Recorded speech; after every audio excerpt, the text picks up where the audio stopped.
Bonjour. Aujourd'hui, on plonge dans l'approche vraiment moderne de la guérison des traumatismes complexes, celle du docteur Janina Fischer. On va décortiquer ensemble ces concepts fondamentaux et vous allez voir, ça change complètement la façon dont on comprend et on traite les blessures psychiques.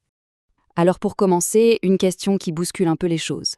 Et si la clé pour guérir d'un traumatisme, elle n'était pas dans la tête, mais bien dans le corps? Et si la solution, ce n'était pas de raconter encore et encore le passé, mais de s'occuper des sensations physiques, là, maintenant? Eh bien c'est ce point de départ qui change absolument tout dans l'approche du docteur Fischer. Allez, on entre dans le vif du sujet. Premier point, on va voir que le vrai problème du traumatisme, ce n'est pas juste un mauvais souvenir. Non, c'est une expérience qui continue de vivre, qui reste active dans le présent. Et ça, c'est vraiment le point central. Ce que le docteur Fischer nous explique, c'est que l'impact du trauma, ce n'est pas tant l'événement qui a eu lieu, c'est ce qu'il laisse derrière lui, son héritage vivant dans le corps.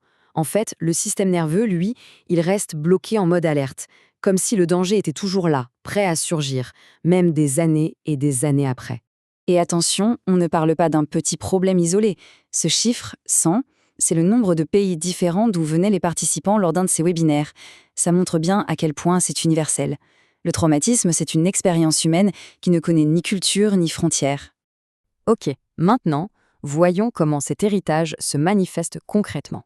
On va vraiment creuser la dimension physique, corporelle de la mémoire traumatique. Pour les futurs thérapeutes, c'est un concept absolument fondamental à saisir.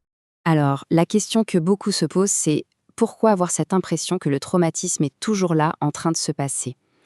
La réponse tient en un concept clé développé par le docteur Fischer, un concept qui explique justement pourquoi les effets du passé s'accrochent physiquement à nous.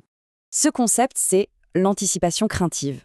Attention, ce n'est pas une pensée consciente, non, c'est un état physique. Le corps reste sur le qui-vive, toujours tendu, prêt à réagir à une menace qui n'existe plus.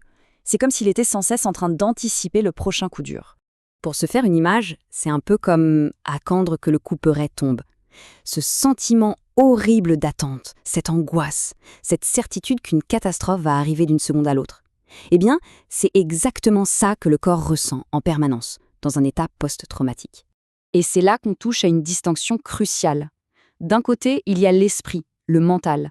Lui, il sait que c'est fini, il peut analyser, rationaliser. Mais de l'autre, il y a le corps.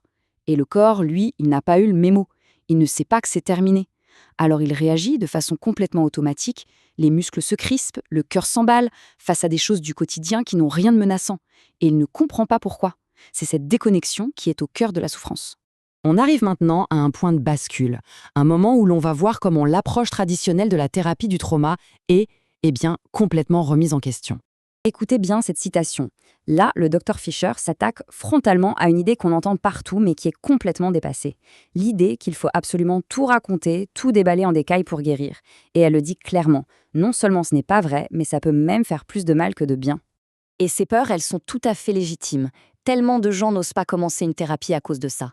Ils se disent « je ne veux pas être forcé de parler, je ne veux pas ressasser le passé ». C'est normal de penser ça.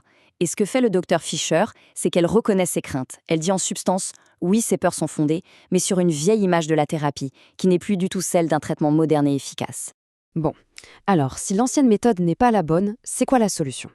Eh bien, c'est là qu'on découvre la méthodologie du docteur Fischer. Une approche moderne, totalement centrée sur le corps, qui ouvre une toute nouvelle voie vers la guérison. En gros, sa méthode, c'est 3 étapes très claires. D'abord, on reconnaît simplement que les événements passés ont eu lieu. C'est tout, pas besoin de fouiller dans les moindres détails. Ensuite, et ça, c'est l'étape cruciale, on identifie comment tout ça affecte le corps là, aujourd'hui.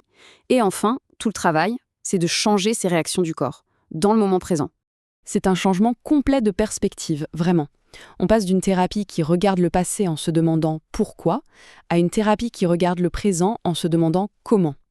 Le but, ce n'est plus d'analyser l'histoire, c'est de libérer le corps de ses réflexes de survie et de changer ce qu'on ressent là, tout de suite. Donc voilà, l'idée centrale, elle est là. Le travail ne porte pas sur ce qui s'est passé avant, il porte sur ce qui se passe maintenant. Tout le focus est mis sur les réactions physiques et émotionnelles qui surgissent dans le présent, parce que c'est là et seulement là que le traumatisme est encore vivant. Allez, dernière partie, on va voir ce que ça donne concrètement. Et c'est une vision pleine d'espoir, une vision qui redonne le pouvoir d'agir. L'objectif final, ce n'est pas d'effacer le passé. C'est impossible. C'est de se libérer de son emprise. L'idée, c'est vraiment d'aider les personnes à construire une vie qui ne soit plus définie, plus limitée, par ce qui leur est arrivé. Et pour finir, il y a cette image, cette métaphore qui résume tout. Le pare-brise est bien plus grand que le rétroviseur. Le passé, il est là, dans le rétro. On ne le nie pas, on le voit. Mais la route, la vie, elle est devant, à travers le grand pare-brise. Et le but de la guérison, c'est justement ça. Pouvoir enfin regarder droit devant, se concentrer sur la route, tout en sachant que le passé derrière a sa juste place.